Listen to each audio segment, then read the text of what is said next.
Killer Klowns from Outer Space is an asymmetrical multiplayer horror game akin to the likes of Friday the 13th or Texas Chainsaw Massacre. This time it's 3 killers versus 7 survivors as the clowns try to wrap up survivors in eggplant cocoons to feed off their essence or kill them outright with brutally cartoonish weaponry, while the survivors arm themselves and try to gather objects needed to escape the map via one of several transportation methods. As a fan of Friday the 13th, despite its objectively janky nature, Killer Klowns feels a bit more polished, but definitely not to an incredible sheen. There's plenty of jank and bugs that need to be ironed out, several of which still exist despite patches that specifically claim to address them. In games like this, it's always more fun to play as the killers than the survivors, almost by definition, so having 3 of them is a good number to fulfill people's wishes as they wait for RNG to determine which role they play each match. That's not to say it sucks playing as the survivors, but since they can die permanently while the clowns auto-respawn after a while if their noses get honked, the active gameplay ratio favors the clowns with less stakes on the line. There's 50 levels of unlocks as far as abilities and weapons are concerned. I'm currently level 45 as I type this, and it took about 15 hours to get there. Some of the later weapons for the clowns are significantly better than early stuff, so if you have high-level sweats in your lobby, you will notice right away when ray gun grenade shots start getting lobbed over walls and buildings like mortar shells and tangling you in 3 or 4 hits, or hear the honking horn of an invisible clown car quickly barreling down on your ass from behind. These things aren't insurmountable, but they are very annoying. If we're going to talk about balance, though, there's actually a decent balance between the clowns and the humans, which is to say each side has multiple checkmate scenarios where you are just going to get fucked for even being there. The fat clown is nigh unkillable in single combat, but if you're the fat clown, anyone you're chasing is also nigh uncatchable.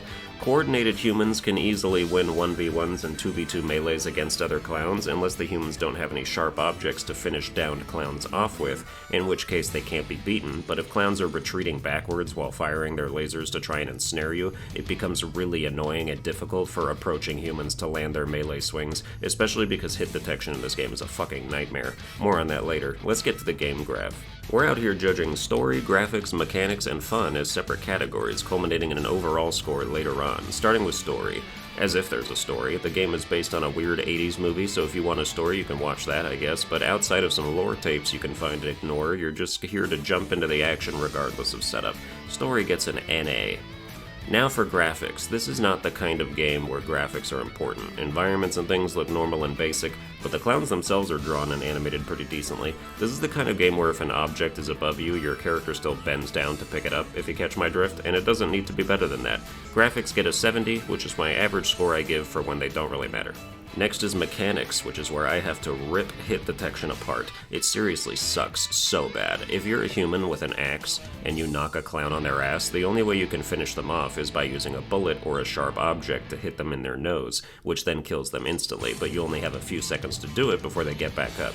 There have been at least 5 separate occasions where I have bootied a clown and then swung my axe or knife 3 or 4 times in a row, aiming directly at that motherfucker's nose and having it just not register any hits. There's no point of even having a reticle on screen, because that is not where your melee strikes go. They blindly slash around the center of the screen, deciding when and if to ever hit anyone. This applies to the melees before you knock out the clown too, because you'll be up a clown's ass with a baseball bat and just swing right through their bodies time and time again.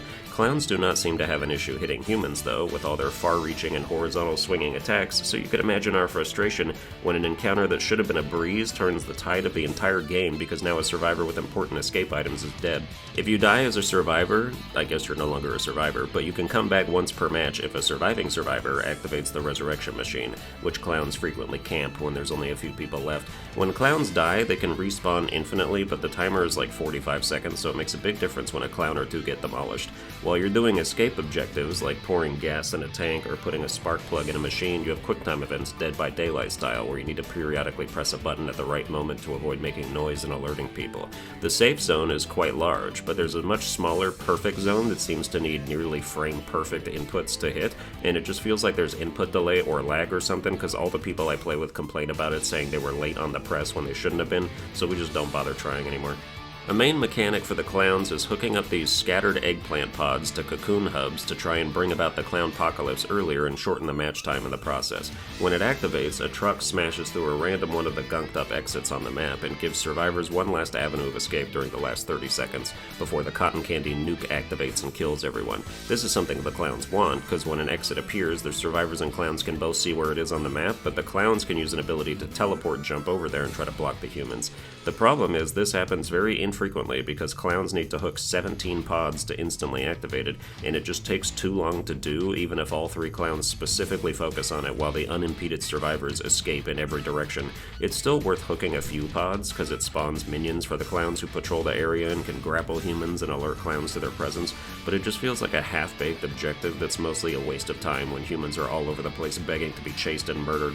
The pods are often scattered very far away from any cocoon hubs, and you move very slowly while carrying one, so that compounds the issue. On the human side, some people can escape less than 60 seconds after the match begins because the objects required for a particular escape spawned right next to that area. One of the patches claims to have addressed this, but it still happens, if less frequently. The boat needs gas and a spark plug to escape on, for example, and I have more than once spawned right next to the boat with a spark plug and gas located within 30 meters of it.